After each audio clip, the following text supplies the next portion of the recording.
Go back to Cleveland, September 11th, 1999.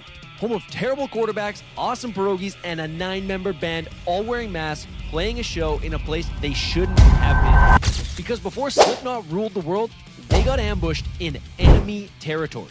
This is the story of two masked bands, an explosive rivalry, and one night that turned into absolute chaos. By the way, I'm Kane Irvine, this is the heaviest show in the universe, and I'm a former metal elitist basement dweller and a lifelong metalhead. Metal is all I do, all the time. I live for it. Let's dive in.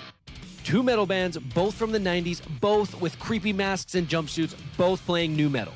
But only one became huge. Mushroomhead even started this gig back in 1995.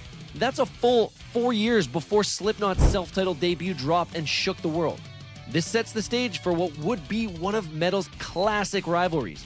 Why didn't Mushroomhead get famous? Did Slipknot merely steal their look? This wasn't the first time in metal's history that a band was accused of stealing another's look and sound. Around the same time, people were raving that Pantera simply stole Exhorder's sound and became millionaires off it. But the truth is, multiple bands often have the same idea, one just works harder and makes better decisions than the other. And that's exactly what happened here. You see, Roadrunner Records offered Mushroomhead a huge record deal before they could even smell the inside of Corey Taylor's sweaty-ass mask.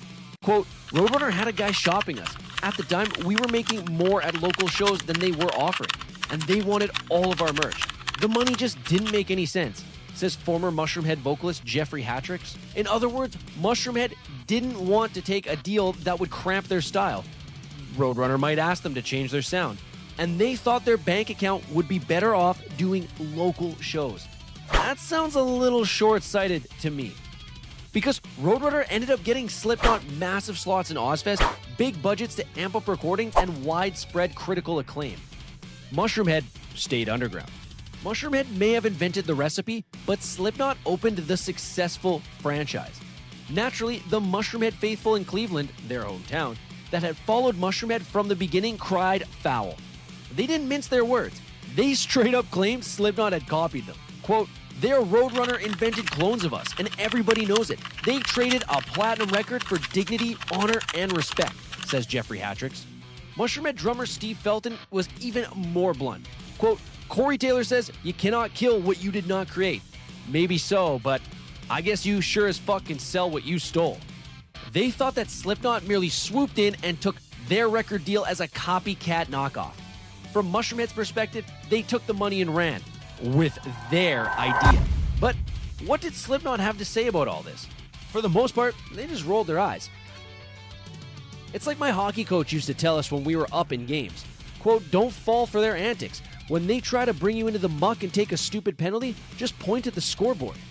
Except instead of a scoreboard, Slipknot would point to their bank accounts. Sean Crahan put it best. Quote, there is no thought. They don't exist. This set the stage for a decades-long rivalry. Fans chose sides. The band members threw shade at each other in the media.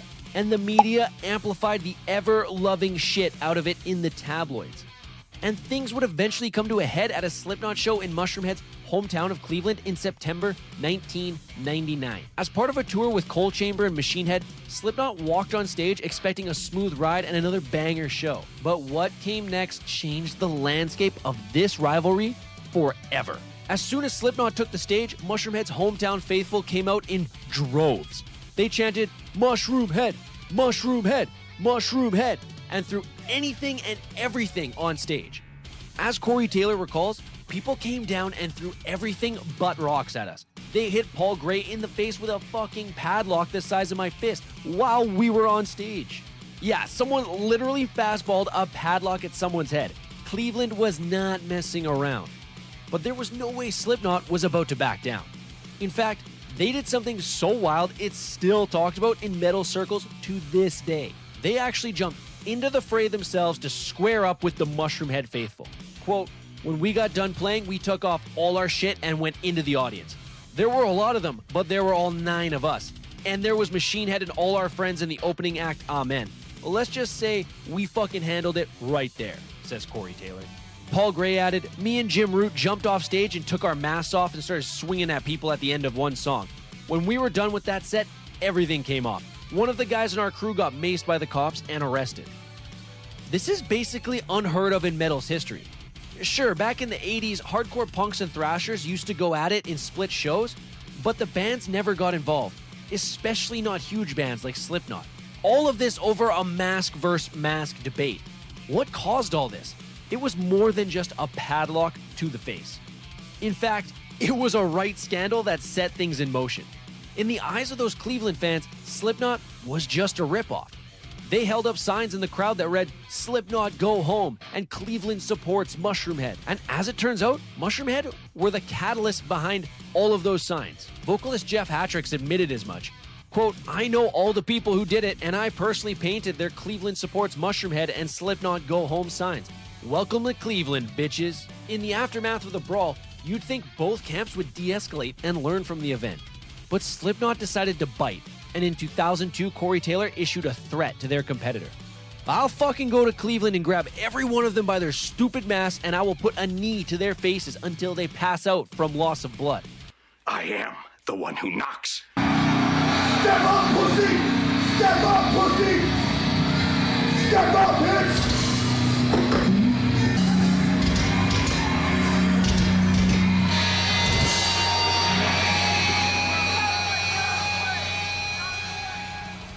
For what it's worth, Mushroomhead insists it was Slipknot who started the war of words. Quote, "Our fans were offended by Slipknot's remarks in print. About 6 months later, Metal Maniacs came out and Slipknot said that they weren't worried about us and that we sucked," says Jason Popson. "They were putting us down in national magazines and we just wanted to defend ourselves." Think of it like this. Despite everything, Slipknot kept acting like Mushroomhead didn't mean anything, ignoring them. Mushroomhead got increasingly bitter, eventually thinking they had to do something to earn some sort of respect. But that's not the end of the story. Not by a long shot. Things only escalated from there. Mushroomhead continued to take every opportunity to clap back at Slipknot. At a 2005 show in Ohio, Mushroomhead dressed up as Slipknot, which must have been, well, pretty easy for them, and played a sample that kept repeating, "The whole thing, I think it's stolen. The whole thing, I think it's stolen. The whole thing, I think it's stolen," which is a parody of this from Slipknot's self-titled release.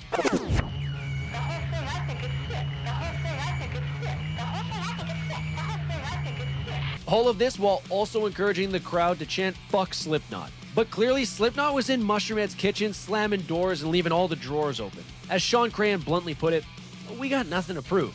We came out to do our thing. If you don't like it, get the fuck out of our face." But even the most brutal feuds come to an end, usually by everyone outgrowing the antics and coming to a truce. But it wasn't time or a truce that would lead to the end of this feud. It would take a tragedy to really pull everyone's heads out of their asses. By the late 2000s, the beef was losing steam. It was really only the internet neckbeards that kept this feud truly alive. But there was still a lot of hate and frustration between the two bands, until a sobering event finally buried the hatchet. In 2010, Slipknot bassist Paul Gray tragically passed away.